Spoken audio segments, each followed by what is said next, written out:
आज बिरसा ब्रिगेड आंबेगावच्या वतीनं आंबेगावचे माननीय तहसीलदार साहेब यांना निवेदन सादर करण्यात आलं की काही दिवसांपूर्वीच या महाराष्ट्र राज्याचे मुख्यमंत्री एकनाथजी शिंदे साहेब यांनी असं जाहीरपणे जाहीर केलं की धनगर आणि धनगड या दोन्ही जमाती एकच आहेत।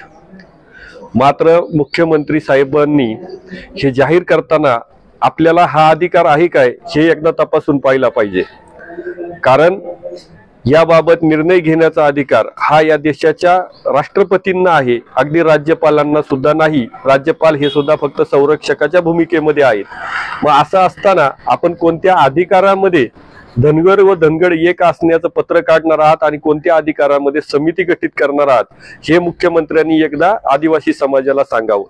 आणि आज सर्वोच्च न्यायालयाने सुद्धा धनगरांना आदिवासींमध्ये म्हणजे एसटी मध्ये घेता येणार नाही असा स्पष्ट निर्णय दिलेला असताना सुद्धा या निर्णयाच्या विरोधामध्ये निर्णय देण्याचा किंवा त्यावर भूमिका घेण्याचा अधिकार मुख्यमंत्र्यांना आहे काय? म्हणजे एक प्रकारे सर्वोच्च न्यायालयाने घेतलेल्या भूमिकेवरच आपण प्रश्नचिन्ह उपस्थित करीत आहात। हा राज्यघटनेला काळीमा फासणारा विषय आहे। आणि जर ह्या विरोध करूनही मुख्यमंत्री साहेबांनी अशी समिती गठीत केली, असं पत्र काढलं, तर त्यानंतर आदिवासी समाज हा गप्प बसणार नाही। आदिवासी समाज सर्व संघटना या रस्त्यावरती उतरतील आणि ते झाल्यानंतर त्याची सर्वस्वी जबाबदारी ही आदरणीय मुख्यमंत्री साहेबांची आहे।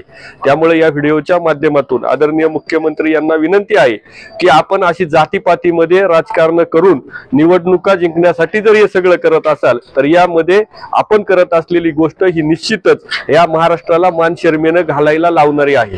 त्यामुळे माझी आपणास विनंती आहे की आपण घेतलेला निर्णय हा अत्यंत चुकीचा असून आपण या निर्णयाचा पुनर्विचार करून तो बंद करावा, अन्यथा होणाऱ्या जी काही गोष्ट होईल त्याला आपण जबाबदार राहावं।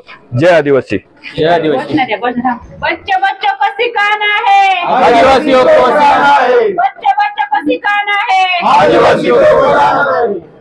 अरे आरक्षण आमच्या हक्काचं नाही कुणाच्या बापाचं, आरक्षण आमच्या हक्काचं नाही कुणाच्या बापाचं। बस।